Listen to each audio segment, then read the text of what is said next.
This is the electrical wiring video for the Eazy Breeze 2.0. We have a different video showing how you mount them. This is going to be specifically for how you wire them up. So you're going to get a box of parts and accessories with 3 junction boxes in it. One is your control, which is your forward and reverse, and then your potentiometer for speed control. This is just a junction box for up in the ceiling, and then here is your fan disconnect so you can do maintenance, especially if you have multiple fans on a single line. The first thing you're going to want to do obviously is have the fan mounted, and then you'll have these 2 15-foot whips that come out of the motor. We'll mount this box within 10 feet of the fan center, as well as this box will be within 10 feet of the fan center. So we will run these wires into our disconnect. These are the power wires, and you'll land them on T1, T2, and T3. This is a single phase model, so we're just going T1 and T2, and then don't forget about the ground.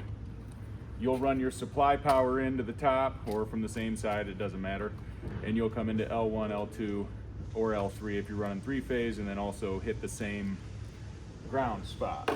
So that will be our disconnect. We provide all of these things. This box here is going to be your control wiring. So inside here, you'll have, from the motor itself, you'll have white, black, red, green, yellow, green, and blue. On the wire that we supply with it, everything will match except for the brown and the yellow, green. So white to white, black to black, red to red, green to green, blue to blue, and then the only one left is going to be that yellow, green to brown. So that will also be mounted within 15 foot. We supply you with 125 feet of this shielded cable here. This will come on a spool with the shipment. And we also supply you with 2 5-foot lengths of conduit and a adapter that comes out of the box, as well as a couple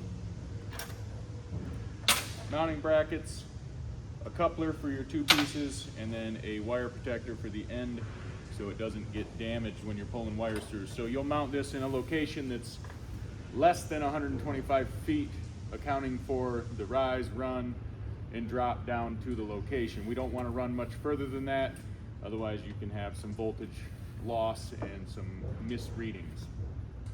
Inside here, we will have a couple wires that don't get used, and that'll be the blue and the white wires. Those wires are for diagnostics and changing parameters. So we do want to have them down here so we don't have to get up into the ceiling if we have diagnostic issues. But I'm going to bring this a little closer. I just put this little whip on here so you can see for reference. So inside here, you'll notice I have my white and my blue, which are loose. We'll wire nut those, not together, but we'll wire nut those or tape those or cut them off so that they're not going to accidentally touch one of our terminals in here. And with that, we're going to take our green wire and come to the bottom side of our normally open contact here. I provide a jumper from the other end of that down to our Z2 terminal, which is the far right side. That will join up with black. So when you get your unit, whatever wire I have, whatever location I have this jumper wire running to, that's where you'll land your black. The brown wire goes in the middle, and the red wire goes to the far left side. That'll control your potentiometer there, and then forward and reverse is controlled that way as well. Our phone number is up here on the top, so if you ever have any issues, you just give us a call. This is the Eazy Breeze 2.0.